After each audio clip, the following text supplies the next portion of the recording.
Hey, it's Jim Ebert with Cancer Can Rock. Today we got Les Hatley in doing his song, Say You Will. Hope you like it.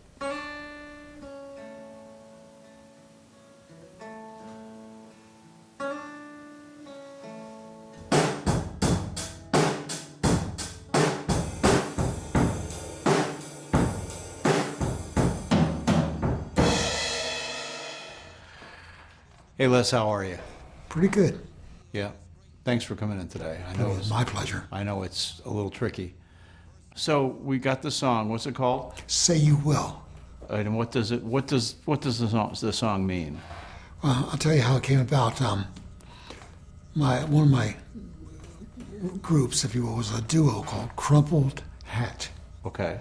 His name is Rick Crump, Les Hatley, Crumpled Hat. Okay. And back around year 2000 to 2002, one of the things we did was like run an open mic, and it was at the like the social hall of a really old historic church, and the room was full of couches and old sofas and love seats and so forth.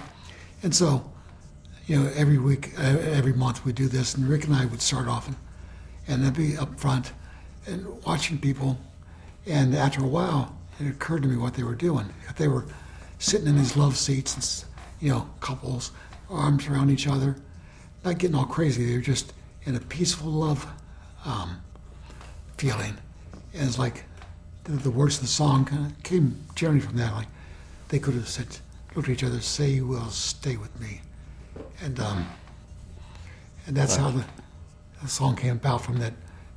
Month after month, and seeing those people enjoying themselves, young and old, just having that peaceful love, that understanding, that easiness that comes with time with someone you truly love. Yeah. And that's what it's about. Beautiful. When and what type of cancer did you come down with? Lack of better word. Yeah. Go back ways with the stroke. That was 3.5 years ago. Okay. And tons of medications all the time. I take 20 pills a day. And there were some issues with bleeding. And but I also had, in the past couple of years, total knee replacement on both knees. So there were all kinds of blood clots, all kinds of things. There were blood thinners, blood, thinning all out, and all kinds of things. And so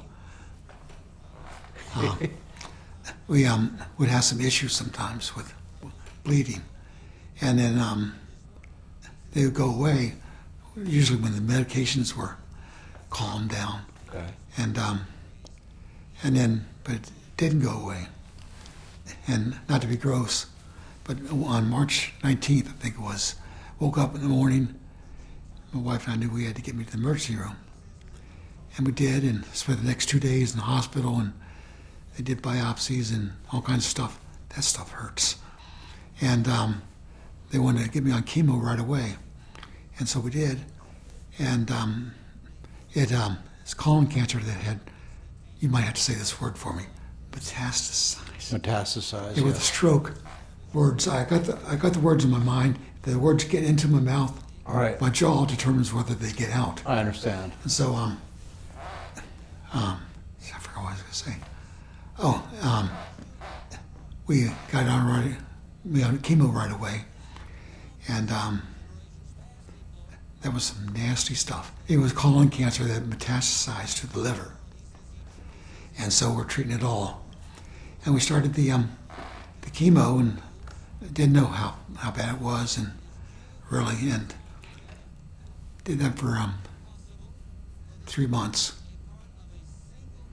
and then I think it was last week, we did the CT scan. Okay. And drink all that stuff. Right. And they shoot kerosene all through or something like that. And Well, not kerosene.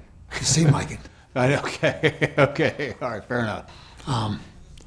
And a week later, went back for my usual treatment, and my doctor, whom I just come to admire, she walked in the room and she was smiling. She was almost giddy. Said, "I have good news." and said that the cancer had shrunk considerably. All right. Life is good. They didn't understand, and then they did the surgery, and they couldn't understand why so much survived. So, by the time the cancer came, I thought, it's another thing to deal with, and we'll see what happens. You're knocking them out one at a time. Yeah, it's people expect, as you know, expect you to, well, I guess they expect you to be depressed and worried and think, I'm going to die day in, day out. But it's never, I didn't have that. Good. I did with the stroke in the beginning. Right. But through all the last several years, the stroke and knee surgeries, and still doing, well, I had to stop physical therapy for the cancer treatment. But it was all good, almost like practice for having cancer. Because once I learned about that, here we go. It's Right. another one on the list. I've never heard the term practice for having cancer before. So Well, that's the rightly so. The emotional part. Well, you had the emotional part with the stroke, right? Yeah. Yeah. Because I did go, particularly the first several days. I didn't want to live. Yeah. Because it was like, it was so paralyzed. It was like being buried underground, buried alive above ground. And I thought, I ain't doing this. Right. Well, then if you went through that self-torture, then yes, when you got the cancer, it's like, Yeah. we'll dance through this, Yeah, well, so you just do it. Yeah. Understood. Well, I started this foundation to help people that were having a hard time. Yeah. So I'm glad you made it in today. The track is sounding great. You had your friend Lynn, is it Hollyfield? Hollyfield. Singing on, because you're obviously not at that point now. Yeah. Actually, I probably never was, but Okay. not a Lynn level, that's for sure. Well, yeah, she's doing great. So I had almost all of my recordings, written music and recordings, are instrumental.